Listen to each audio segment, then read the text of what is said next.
Hello students, welcome to Trice with biology. और आज हम पढ़ेंगे ह्यूमन डाइजेस्टिव सिस्टम और इसमें टॉपिक है alimentary canal. Human digestive system में देखो बेटा, सबसे पहला जो पार्ट है इसका वो है माउथ। तो जो माउथ है वो बकल का, माउथ के अंदर क्या है? माउथ के अंदर है बकल कैविटी। जो बकल कैविटी होती है वो देखो, माउथ क्या है? लिप्स से जो कनेक्टेड है और इसके अंदर जो भी चीज है वो क्या है? वो है बकल कैविटी। तो हम इस बकल कैविटी की बात करते हैं। सबसे पहला एलिमेंट्री कैनाल का पार्ट क्या है? Buccal cavity. बकल कैविटी में टीथ होते, टंग होती है, पैलेट होता है और जॉज होती है।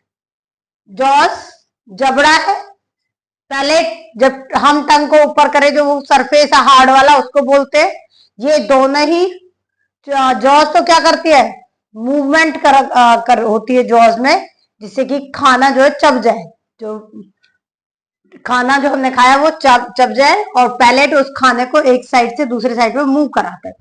टंग का काम भी यही है। टंग के अंदर पेपिले होते हैं जिन्हें हम टेस्ट बर्ड्स बोलते हैं। टेस्ट बर्ड्स कौन सी है? सॉल्टी है, स्वीट है, सोर होती है और बिटर होती है। तो ये चार टेस्ट बर्ड्स हैं जो अलग अलग टेस्ट के लिए प्रेजेंट होती है। किसके ऊपर? टंग के ऊपर। टंग हमारी जो है बेटा, टंग जो है वो फेरिंग से ही निकलती है, यहां से कहीं नीचे से नहीं आ रही है। और टंग हमेशा ऊपर जो पैलेट है उस पर रेस्ट करती है। जब हम बिल्कुल मुंह बंद करते हैं तो टंग कहाँ होती है? ऊपर होती है। दूसरी बात, जो टंग है इसके नीचे जो टंग जो बकल कैविटी के फ्लोर से अटैच है वो फर्नलम से, जब हम टंग ऊपर करते हैं तो लाइन आती है, वो होती है फर्नलम। उसको फर्नलम बोलते हैं। फर्नलम जो टंग से को बकल कैविटी से अटैच करता है। अब आता है टीथ। टीथ देखो, टीथ हम क्या है? हेट्रोडोंट है। हेट्रोडोंट का मतलब है कि हमारे पास अलग अलग तरह के टीथ है। ह्यूमन मीन्स हेट्रोडोंट है, और हेट्रोडोंट में हमारे पास इंसिजर्स है, कैनाइन्स है, प्रीमोलार्स है और मोलर्स है। इसका जो है ये हम डेंटल फॉर्मूला निकलता है, वो क्या निकलता है इसका? 2123 अपॉन 2123। यहां देखो, इंसिजर्स का काम है कटिंग करना, कैनाइन स्टीयरिंग करता है, प्रीमोलार्स और मोलर दोनों चबाते हैं फूड को। मेन सबने मिलके काम यही करना है, खाने को चबाने का काम करना है। और ये डेंटल फॉर्मूला जो बनता है, यहाँ कहोगे तो 8 है, ये भी 8 है। हमेशा देखो बेटा, यहाँ नोज की जो सिधाई होती है उससे हाफ काउंट करते हैं। अपर हाफ में ये दो जो है वो इंसिजर्स, एक कैनाइन्स, फिर प्रीमोलर्स और फिर मोलर्स। ये अपर हाफ है तो ट्वाइस होगा इसका भी, अपर वाले का भी, और नीचे वाला का भी ट्वाइस होगा। तो 16 ऊपर होंगे और 16 नीचे होंगे। टोटल हमारे होंगे 32 जो टीथ है। अब यहां देखो, जो बकल कैविटी है उसमें इनके अलावा डाइजेशन के में हेल्प करने वाली कौन सी चीज है? बकल कैविटी में एक होता है बकल कैविटी जो होते हैं इसमें सलाइवरी ग्लैंड होते हैं। ये ग्लैंड का टाइप एक है, लेकिन इसके 3 पेयर्स प्रेजेंट होते हैं बकल कैविटी के अंदर। कहा? इनर टू चिक्स, पैराटॉइड बोलते हैं उसको, और जो चिक्स के अंदर होता है जॉज में होता है सबमैक्सिलरी, और एक होता है सबलैंग्वल। सबलैंग्वल टंग के बाहर है। तो ये एक एक पेयर में होते हैं सारे सारे। चिक्स है, दोनों चिक्स में जॉज, जॉज के अंदर, टंग के नीचे दोनों साइड में। इनका काम क्या है? ये 10th में इनके नाम नहीं है, बस हमें ये पता होना चाहिए कि ये 3 पेयर्स में प्रेजेंट होते हैं। सलाइवरी ग्लैंड सिक्रीट करते हैं सलाइवा। क्या सिक्रीट करेंगे? सलाइवा, और सलाइवा के अंदर एंजाइम होता है सलाइवरी एमाइलेज। सलाइवरी एमाइलेज, जो ये एमाइलेज एंजाइम है, खाने में जितना भी कार्बोहाइड्रेट है वो इस एमाइलेज एंजाइम कार्बोहाइड्रेट को डाइजेस्ट करता है। किसमें तोड़ता है? ग्लूकोज में तोड़ता है। इस एक्टिविटी को हम घर पे भी कर सकते हैं। कैसे? खाना खाओ, एक बाइट लो रोटी की या ब्रेड की और उसको चबाते रहो। एनगल्फ नहीं करना, निगलना नहीं है, सिर्फ चबाना है। चबाते रहेंगे, कुछ टाइम बाद वो मीठा लगने लगा। क्यों मीठा लगा? क्योंकि उसमें जितना कार्बोहाइड्रेट था वो सारा ग्लूकोज में चेंज हो गया। हमें कहा जाता है कि 20 टाइम्स एटलीस्ट एक बाइट को च्युइंग करना चाहिए, लेकिन ये पॉसिबल नहीं है। जो बच्चे हैं उनको देखो, स्कूल में लंच ब्रेक कितना मिला? 20 मिनट्स का लंच ब्रेक मिला। उसमें उसने वॉशरूम भी जाना है, उसमें उसने सारी चीजें करनी है, घूमना भी है कॉरिडोर में, खाना भी, लंच भी करना है। तो वो वहां अगर वो 20 टाइम, जो 20 टाइम्स अगर वो जो करेगा तो क्या होगा? वो तो लंच ही करता रह जाएगा। इसलिए वो क्या करते हैं बच्चे? जल्दी खाते, जो गलत हैबिट है। आजकल वही हैबिट, फिर उन्हें ज्यादा टाइम मिल जाए ना तभी भी वो ऐसे ही करते हैं। उन्हें आदत पड़ गई जल्दी जल्दी खाने की। तो वहां हमारा जो कार्बोहाइड्रेट का डाइजेशन कहाँ होना था? बक्कल कैविटी में होना था, वो नहीं हो पाता है। सिर्फ कार्बोहाइड्रेट ही ऐसा है जिसका डाइजेशन यहाँ स्टार्ट होता है, अभी तक किसी और का डाइजेशन नहीं होता स्टार्ट यहाँ। दूसरा है फूड पाइप ईसोफेगस। जो ईसोफेगस है इसको हम फूड पाइप बोलते हैं, और फूड पाइप में इसके पास होती है स्पेंसर मसल्स। जो स्पेंसर मसल्स हैं ये मसल्स होती हैं जो रिलैक्स और कॉन्ट्रैक्शन और रिलैक्सेशन बहुत रैपिड होती है। तो ये स्पेशल मूवमेंट शो करती है जिसको बोलते हैं पेरिस्टाल्टिक मूवमेंट। ये मूवमेंट खाने को धक्का देता है नीचे की साइड पहुंचाने का, और कहां पहुंचाता है? इस स्टमक के पास पहुंचाता है। कहां पहुंचा दिया? स्टमक के पास। अब देखो कौन सा मूवमेंट शो करेगा? Peristaltic movement. मसल्स कौन सी है? स्पिंसर मसल्स है। अब खाना आ गया है स्टमक के पास। स्टमक में खाना 4 से 5 आवर्स तक रहता है, और स्टमक जो सिक्रीशन करता है वो HCl की करेगा या फिर गैस्ट्रिक जूस की करेगा। इसके पास जो स्टमक है उसके पास है भी क्या? गैस्ट्रिक ग्लैंड होता है इसके पास। स्टमक के अंदर है गैस्ट्रिक ग्लैंड, और ये गैस्ट्रिक ग्लैंड सिक्रीशन कर रहा है इसकी। तो ये जो है HCl और गैस्ट्रिक जूस में मेन एंजाइम है पेप्सिनोजन, और प्रोलिटिक एंजाइम होता है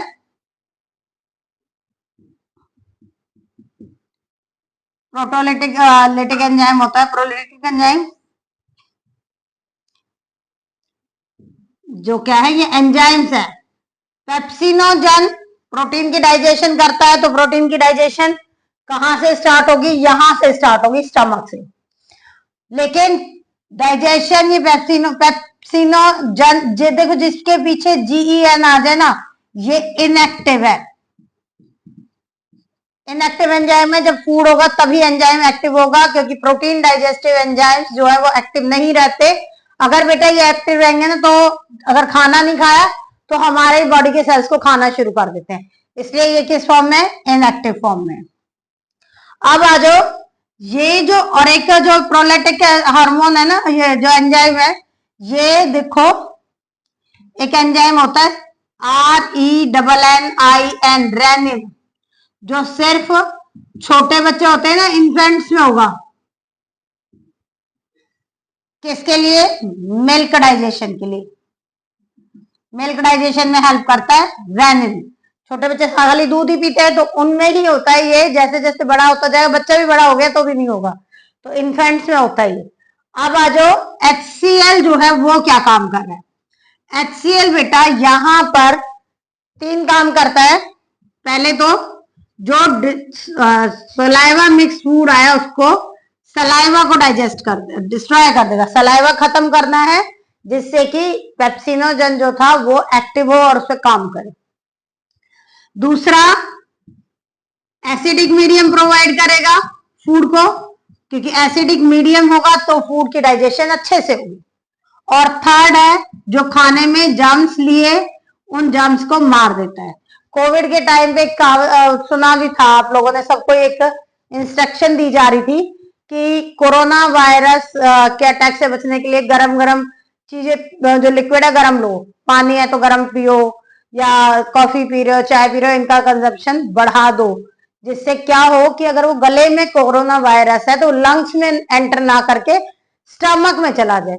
अगर वो बाहर तो निकले या नहीं, जब पी रहे हैं तो स्टमक में जा रहा है ना, क्यों? क्योंकि स्टमक में तो HCl है, वो खत्म कर ही देगा उसको। तो इस वजह से, और देखो ये भी है, खाना खाते वक्त बहुत सारे लोग बातें कर रहे हैं तो जर्म्स जा रहे हैं, या स्ट्रीट वॉकर्स होते हैं उनपे जो खाने के आइटम्स होते हैं उनमें भी जर्म्स होते हैं। कई बार हम स्ट्रीट सेलर से ले लेते हैं और वो वहां पे जो खाते हैं तो जर्म्स होते हैं, तो उन जर्म्स को ये खत्म कर देते। तो ये थे स्टमक के फंक्शन, स्टमक ने काम किया।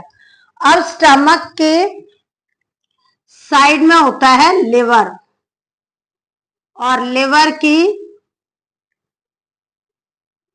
दो जो है ये दो लोब होती है लिवर की, ठीक है। जो लिवर है ये लिवर हो गया, और ये हो गया गॉल ब्लैडर इसके अंदर,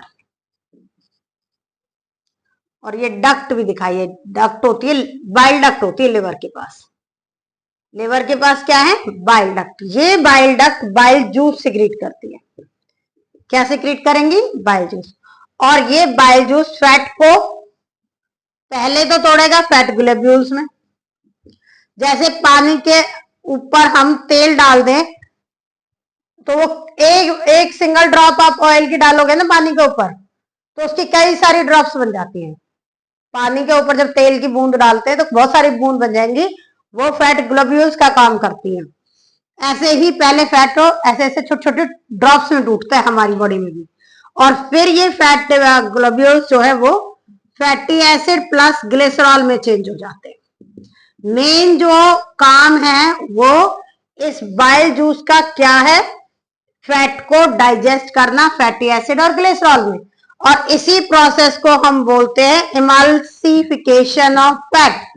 ये बाइल जूस सिक्रीट हो रहा है लिवर से, लेकिन फूड तो लिवर में आएगा नहीं, फूड तो आना है स्टमक से इंटेस्टाइन में जाना है। तो ये जो प्रोसेस है ना बाइल जूस से फैटी एसिड ग्लोब्यूल, मतलब बाइल जूस का काम कहाँ स्टार्ट होगा? इंटेस्टाइन के अंदर। भले ही इसने लिवर ने इसको बनाया है, लिवर के बिना बाइल जूस कोई नहीं बना सकता है। और एक इंटरेस्टिंग चीज ये है कि इसमें कोई भी एंजाइम नहीं होता, कोई डाइजेस्टिव एंजाइम नहीं है। तो फिर लिवर का फंक्शन मेन रोल क्यों है? क्योंकि जो ये बाइल जूस है ना, इसके अंदर होते हैं बिलीरुबिडिन और बिलीवर्डिन। जो ये बिलीरुबिडिन और बिलीवर्डिन है ना, ये पिगमेंट्स है जो डाइजेशन में हेल्प करेंगे, जो फैट की मतलब लिपिड फैट जो भी ऑयली चीज है वो लिवर की सिक्रीशन के बिना, बाइल जूस के बिना डाइजेस्ट हो ही नहीं सकता। इसीलिए लिवर का बड़ा मेन रोल होता है। लिवर किसी का खराब हो जाए तो बड़ी चिंता की बात हो जाती है कि लिवर खराब हो गया, या लिवर ऐसी चीज है जो जिसने फंक्शनिंग स्टॉप कर दी तो अब उसको बॉइल्ड फूड पे रहना पड़ेगा। और लिवर का एक वो भी है, एक पॉजिटिव पॉइंट क्या है कि लिवर एक ऐसा ऑर्गन है बॉडी का सिंगल जो रीजनरेट करता है। क्या करता है? रीजनरेट करता है। रीजनरेशन कि अगर इसका कुछ हिस्सा खराब भी हो गया ना तो उस खराब पार्ट को निकाल दो और जो बचा हुआ पार्ट है वो पूरा की पूरा लिवर बना देगा। इसीलिए ना लिवर डोनेशन भी होता है। जो पेशेंट होते हैं ना जिनका लिवर डैमेज हो जाता है तो वो कुछ जो उसका भी कोई भी रिलेटिव होगा या कोई भी पर्सन डोनर होगा जो वो उसका कुछ पार्ट अपने लिवर का डोनेट कर सकते हैं। तो डोनेट करने के इससे क्या होगा कि वो लिवर पेशेंट बच जाता है। अब हम एक और ये तो स्टमक के साइड वाला हो गया। एक स्टमक के नीचे इस तरह से लीफ की तरह की शेप में एक ग्लैंड होता है जो कि है पैनक्रियास। और ये सिक्रीट करता है पैनक्रिएटिक जूस। ये ना इंसुलिन और ग्लाइकोजन भी सिक्रीट करता है, ग्लूकागॉन, लेकिन वो इसमें दो हिस्से हैं, आधा हार्मोन सिक्रीट कर रहा है और आधा पार्ट डाइजेस्टिव जूस, जिसका नाम है पैनक्रिएटिक जूस। और इस पैनक्रिएटिक जूस में होते हैं ट्रिप्सिनोजन और काइमोट्रिप्सिन। ये भी लाइपेज कुछ अमाउंट में होता है, लाइपेज, न्यूक्लियेज, ये एंजाइम्स इसमें प्रेजेंट है, किसमें? पैनक्रिएटिक जूस के अंदर ये एंजाइम्स होते हैं। जो पैनक्रिएटिक जूस में ये है, ये फिर इनएक्टिव है। क्यों इनएक्टिव है? क्योंकि प्रोटीन डाइजेस्टिव है। प्रोटीन डाइजेस्टिव एंजाइम्स कभी भी एक्टिव फॉर्म में नहीं होंगे। जब हम प्रोटीन खाना खाएंगे उनके बाद इसमें जो एक्टिवेशन होगा, और एक्टिवेशन भी कहा होगा, स्मॉल इंटेस्टाइन में एक्टिवेशन होता है। स्मॉल इंटेस्टाइन से पहले ये एक्टिवेट नहीं होते। क्यों नहीं होते? क्योंकि अगर ये एक्टिवेट हो गए तो हमारी जो बॉडी के सेल्स है ना, जो प्रोटीन से बने हैं और खाना मिला नहीं, तो ये बॉडी के सेल्स को डाइजेस्ट कर देंगे। इसलिए ये हमेशा इनएक्टिव फॉर्म में ही बॉडी में रिलीज होते हैं।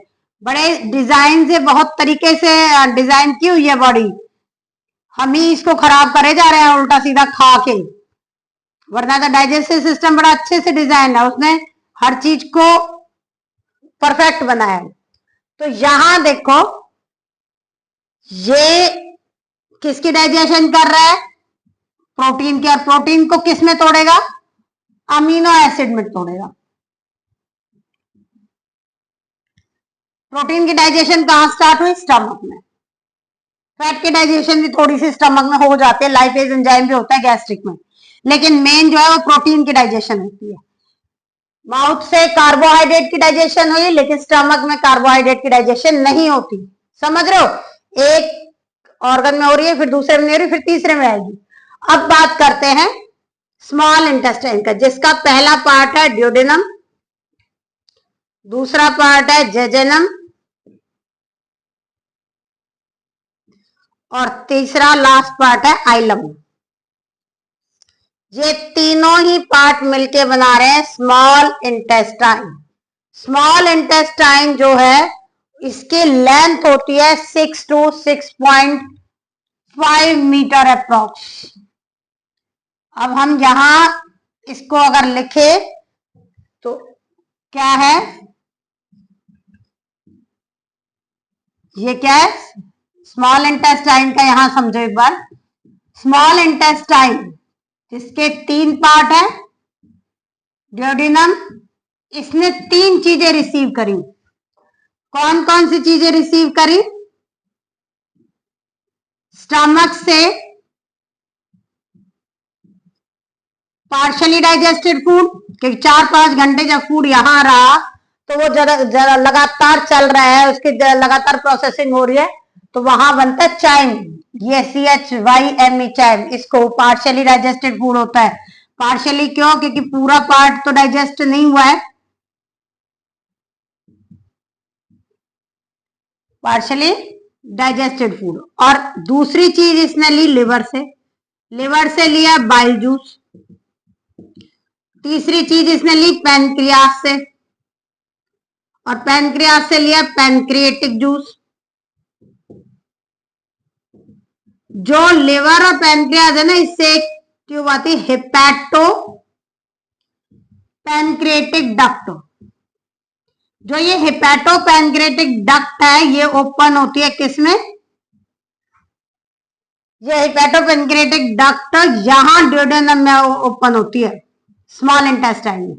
मतलब इन दोनों की साझे का रास्ता है, कहते हैं एक ही रास्ते पे दोनों। ये भी हेपेटोपैनक्रिएटिक को बाइल जूस दे देगा, ये भी पैनक्रिएटिक जूस पैनक्रिएटिक डक्ट को दे देगी, और पीछे से कहीं से ये डक्ट खुलकेगी, कहां पर? ड्यूडेनम में। अब इंटेस्टाइन खुद भी, स्मॉल इंटेस्टाइन की लेंथ है 6 to 6.5 मीटर, इतनी लंबी ट्यूब है, फिर भी इसको स्मॉल नाम मिला। हाँ जी, ये तो था ड्यूडेनम का काम। दूसरा अब है इसमें स्मॉल इंटेस्टाइन खुद भी सिक्रीशन करता है, जेजेनम था, और तीसरा आइलम। तो जो ये ड्यूडेनम है, ये तीनों मिलके एक सिक्रीशन भी करते हैं, इंटेस्टिनल जूसेस। मतलब अगर सिक्रीशन हो रही है तो कोई ना कोई ग्लैंड भी है। कौन सा ग्लैंड होता है? Intestinal gland. इंटेस्टिनल ग्लैंड से होती है ये सिक्रीशन। और इसमें कार्बोहाइड्रेट्स, लाइपेज, पेप्टाइडेज, ये एंजाइम होते हैं। तो यहां पर और यहां पर ये क्या करेगा? डाइजेशन का प्रोसेस होगा ये रिसीव करने के लिए। डाइजेशन एंड एब्जॉर्प्शन, दो प्रोसेस होंगे यहां पर इन दोनों के अंदर। डाइजेशन में क्या काम है? डाइजेशन में कार्बोहाइड्रेट जो था वो टूट गया सारा की सारा ग्लूकोज में। किसकी हेल्प से टूटा? कार्बोहाइड्रेट ग्लूकोज में टूटा। किसकी हेल्प से? एमाइलेज से और कार्बोहाइड्रेज, इस एंजाइम ने तोड़ा। प्रोटीन टूटा किससे? पेप्सिन, ट्रिप्सिन और प्रोटीएज एंजाइम होते हैं जो कि इंटेस्टाइन में ही मिले थे, वो टूट गए अमीनो एसिड्स में। और तीसरा फैट्स और लिपिड्स किसमें टूटे? ये टूटे बाइल जूस की हेल्प से। यहां कुछ नहीं आएगा क्योंकि ये और थोड़ा सा लाइपेज भी था उसमें। इनकी हेल्प से किसमें टूटे? Fatty acid plus glycerol. ये क्वेश्चन आता है, फैटी एसिड एंड ग्लिसरॉल में टूटता है, इसीलिए इसको क्या बोलते हैं? Emulsification of fat. बहुत बार पूछा जाता है इमल्सिफिकेशन ऑफ फैट क्या है। ये था डाइजेशन, जो कि यहां इसके दो पार्ट्स में हुआ। इसमें देखो बेटा विली भी होती है।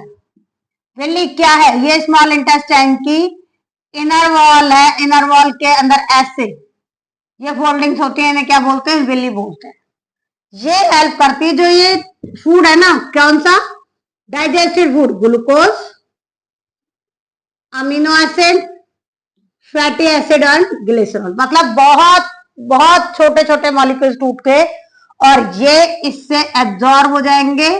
ये सारे के सारे ग्लूकोज यहां साथ में क्या है? ब्लड सप्लाई होती है, और ये सब किस में चले गए? ब्लड में चले गए।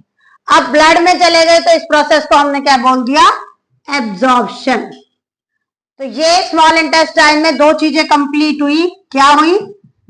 डाइजेशन कंप्लीट हो गई पूरी, और एब्जॉर्प्शन ऑफ न्यूट्रिएंट्स, जो खाने के न्यूट्रिएंट्स थे वो उनका एब्जॉर्प्शन पूरा हो गया।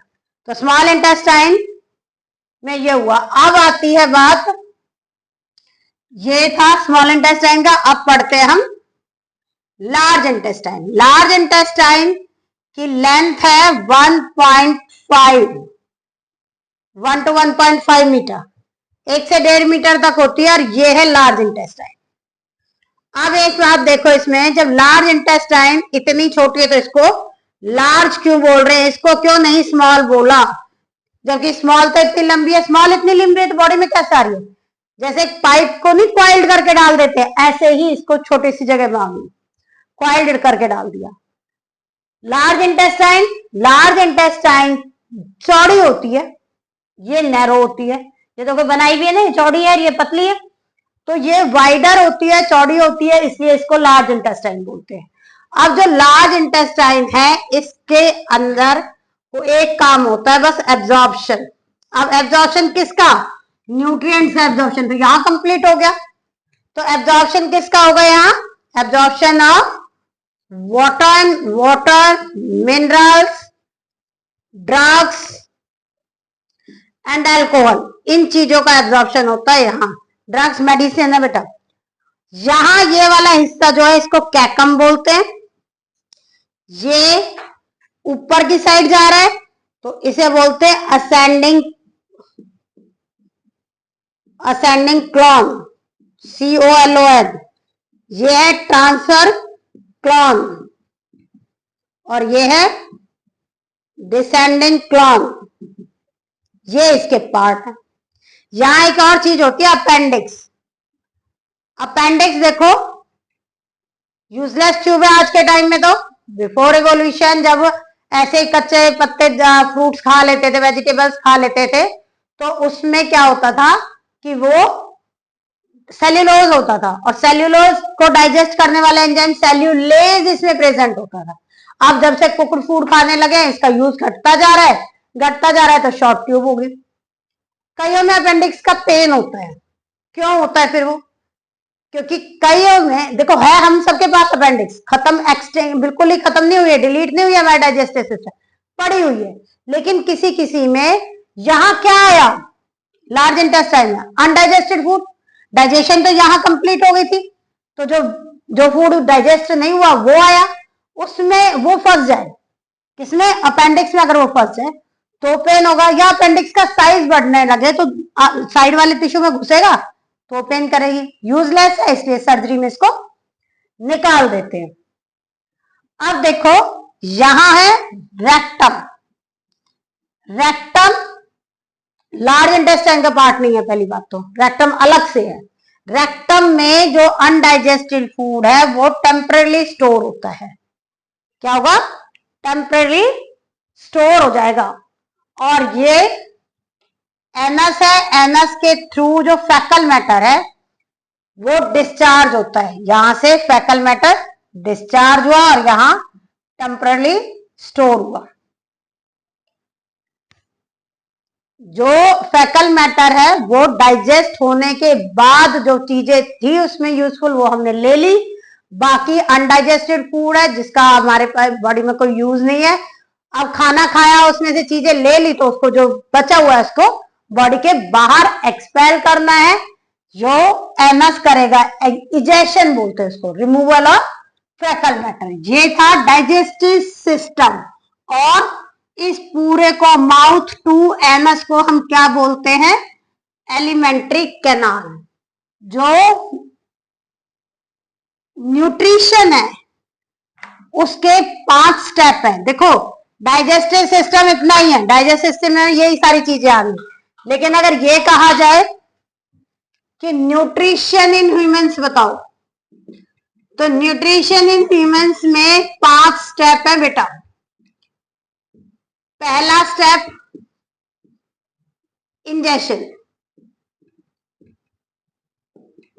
इनटेक ऑफ फूड, खाने को लेना, ठीक है, खाना खाया। दूसरा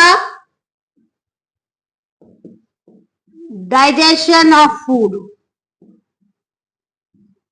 डाइजेशन ऑफ फूड में क्या है? ये जहां कार्बोहाइड्रेट किस में टूट रहा है? ग्लूकोज में टूट रहा है।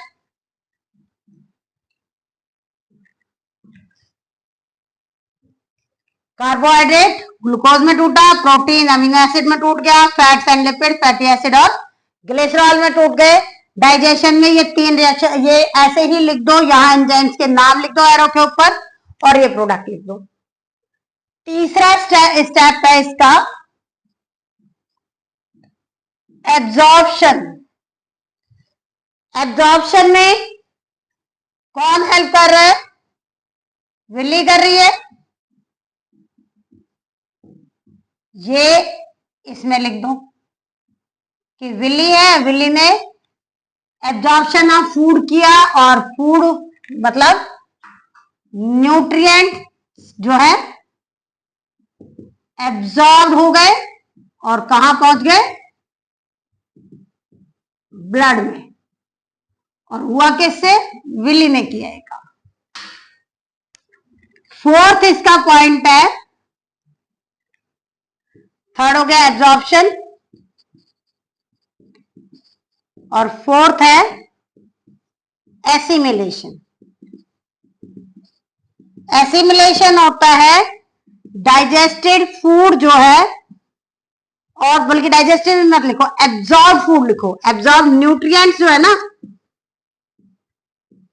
वो क्यों एब्जॉर्ब हुए, क्यों ब्लड में गए?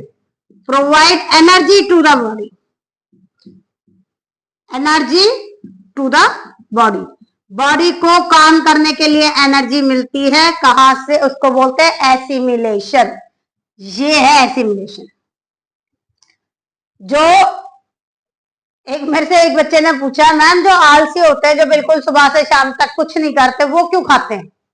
बेटा हम खुद आलसी हो सकते हैं, लेकिन बॉडी के इंटरनल ऑर्गन आलसी नहीं होते, वो काम कर रहे हैं। अब किसी का हार्ट बोले भाई नहीं, अरे छोड़ो ना, क्या रोज रोज पंप करना है, अरे छोड़ो ना, खा तो लिया इसने, डाइजेशन जरूरी थोड़ी, हटो आज तो मैं रेस्ट करूंगी। इंटेस्टाइन कहते मैं नहीं कर रहा काम, स्टमक कहते मैं नहीं कर रहा, तो वो नहीं होता है। इंटरनल ऑर्गन काम करते हैं, क्यों? क्योंकि इंटरनल ऑर्गन लगातार वर्क कर रहे हैं, उन्हें भी तो एनर्जी चाहिए, तो वो एनर्जी हमें फूड से मिलती है, इस वजह से उन्हें खाने की जरूरत पड़ती है, इस वजह से उन्हें भूख भी लगती है। और लास्ट स्टेप है इसका इजेशन। इजेशन में क्या है? Removal of undigested food. यहां बेटा वेस्ट ऑफ द बॉडी मत लिखना, अनडाइजेस्टेड फूड क्यों लिखते हैं? क्योंकि ये बॉडी का डाइजेस्टेड फूड नहीं है, यहां बॉडी में बॉडी का नहीं है ये तो हमने खाना खाया, बाहर से लिया, जो वो ले सकती थी बॉडी उसने ले लिया, बाकी अनडाइजेस्टेड बचा, और जो अनडाइजेस्टेड बचा उसे बाहर निकालना है, वो है इजेशन।